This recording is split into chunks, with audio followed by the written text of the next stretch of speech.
साथियों, डॉक्टर तरुण कोठारी की ओर से आज 10 अगस्त 2020 का नमस्कार।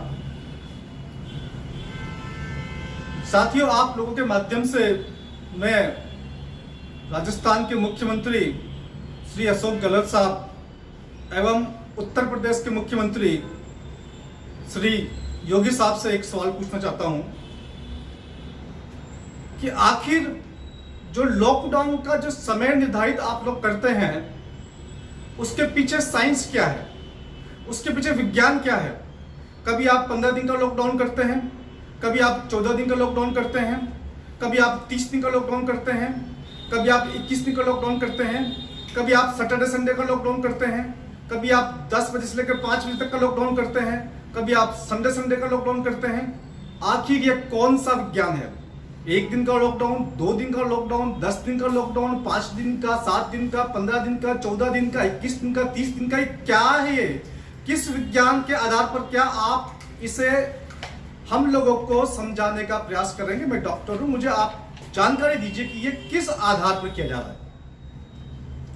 तो क्या यह माना जाए कि इस लॉकडाउन का असली मकसद कुछ और है? क्या मकसद है? क्या समाज के अंदर, देश के अंदर, राज्य के अंदर पैनिक सिचुएशन पैदा करना इसका मकसद है? अर्थात डर का माहौल बनाना, डर को फैलाना और उस डर को बरकरार रखना, क्या यह मकसद है? क्या इसका असली मकसद यह है कि जनता विद्रोह न करे, कहीं जनता धरने करे, प्रदर्शन करे, इसलिए जनता को घरों के अंदर बंद कर दी जाए, गाड़ियां बंद कर दी जाए, ट्रेन बंद कर दी जाए, मेट्रो बंद कर दी जाए, ताकि जनता विद्रोह न कर सके? क्या इसका मकसद अर्थव्यवस्था को बर्बाद करना है? इसके जो छुपे हुआ जो रहस्य है, जो इसका जो छुपा हुआ इसका जो उद्देश्य जो नजर आ रहा है, वो दो चार जो उद्देश्य नजर आ रहे हैं, उसमें से सबसे बड़ा उद्देश्य यह है कि जनता कहीं विद्रोह न करे, जनता कहीं बगावत न कर दे। इसलिए उसको, उस विद्रोह को दबाने के लिए आप लोगों ने सब ये ट्रेन बंद कर रखी है, मेट्रो बंद कर रखी है, बस बंद कर रखी है। साथियों, ये बहुत बड़ा गेम है, एक अंतर्राष्ट्रीय गेम है, इसको समझने की आवश्यकता है। आप देखिए किस प्रकार से अचानक से चीन के अंदर, इटली के अंदर, स्पेन के अंदर केस बढ़े और अचानक से केस कम हो गए और फिर भारत के अंदर बढ़ रहे हैं। कभी उस देश में बढ़ते हैं, फिर उस देश में कम होते हैं, फिर दूसरे देश में बढ़ते हैं, फिर वहां कम होते हैं। इस सिचुएशन को, इस बात को आपको समझने की आवश्यकता है। ये मास्क का जो फैक्टर है, ये आपको बचाने के लिए नहीं है, ये आपको फंसाने के लिए है। ये आप लोगों के बीच में झगड़ा पैदा करने के लिए, जिसने मास्क पहन रखा है वो और जिसने मास्क नहीं पहन रखा है, उन दो लोगों के बीच में झगड़ा पैदा करके जनता के बीच में फूट डालने के लिए तरीका है।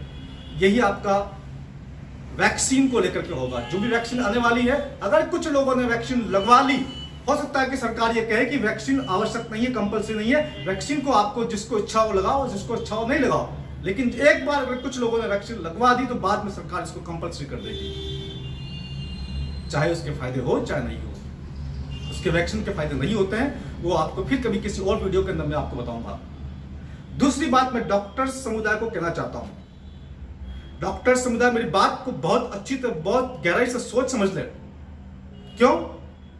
क्योंकि कल को जो जनता जागरूक होने वाली है, देश की 50 करोड़ जनता जागरूक हो चुकी है, उसे मालूम चल चुका है कि यह कोरोना एक अंतर्राष्ट्रीय गेम है, षड्यंत्र है, यह महामारी नहीं है, यह साधारण बीमारी है। और बाकी 50 करोड़, 60 करोड़, 70 करोड़ लोग भी जागरूक होने वाले हैं। और जिस दिन ऐसा हो गया, उस दिन सबसे पहले सबसे बड़ी आफत डॉक्टर्स के सामने आने वाली है। ये जितने भी IAS ऑफिसर से, एडमिनिस्ट्रेटिव ऑफिसर से, ये सब बचे जाएंगे।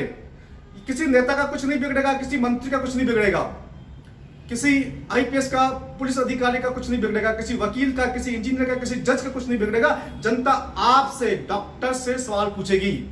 आपके केबिन में घुस करके आपसे सवाल पूछा जाएगा कि आपने क्यों नहीं बताया, क्योंकि ये सच्चाई को आप अच्छी तरह समझते हैं, आप इस बात को जानते हैं। इसलिए आप इस बात को समझ लीजिए। कुछ लोगों ने कहा कि डॉक्टर्स की डेथ हो रही है।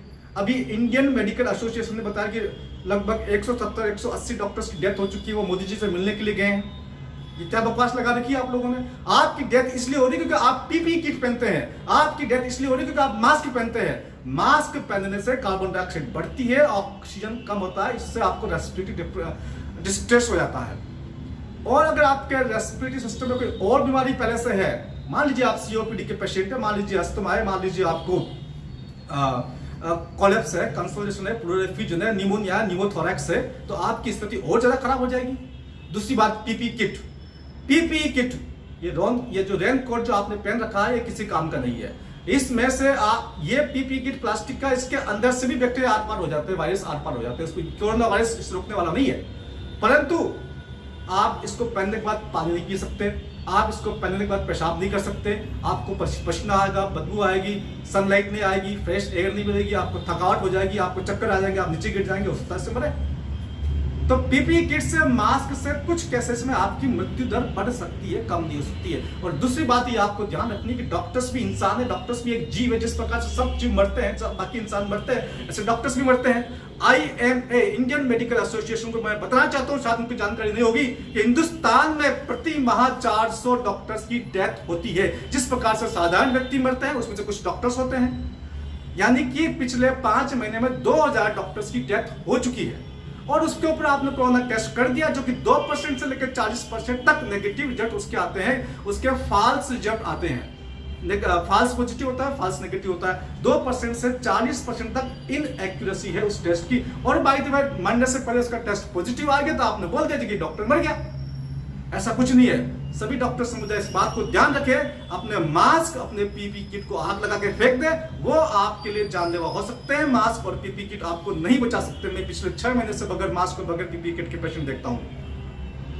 ये जो आपको एक भ्रम फैलाया जा रहा है, आपको बताया जाता है कि आप वॉरियर्स हैं। आप वॉरियर्स नहीं हैं, आप मोहरे हैं, आप प्यादे हैं। ये जो अंतरराष्ट्रीय षड्यंत्र चल रहा है, उस षड्यंत्र के आप मोहरे हैं। और अंतिम जब बात निकलेगी बाहर, तो सबसे पहले जनता आपके गर्दन को पकड़ेगी और उससे पूछेगी कि आपने जनता को जागरूक क्यों नहीं किया, जनता को एजुकेट क्यों नहीं किया। इसलिए सभी लोगों से मैं कहना चाहता हूं कि सभी डॉक्टर्स जागरूक हो जाएं और जनता को जागरूक करें और देशवासियों को बताएं कि ये कोरोना एक महामारी नहीं है, सामान्य बीमारी है। और साथ में देश के लोगों से कहना चाहता हूं कि मास्क पहनने की आवश्यकता नहीं है। मास्क के खिलाफ हम लोगों को सड़कों पर उतरना पड़ेगा, जाना पड़ेगा। जिस प्रकार से महात्मा गांधी के समय में अंग्रेजों ने एक कानून बनाया कि भारत के लोग नमक नहीं बना सकते हैं, उसके बावजूद महात्मा गांधी ने नमक बनाया और उस कानून को तोड़ा। हम भी बाहर निकलेंगे, मास्क नहीं पहनेंगे, उस कानून को तोड़ेंगे। मास्क जलाओ, आजादी पाओ। साथियों, बहुत बहुत धन्यवाद। जय हिंद, जय भारत।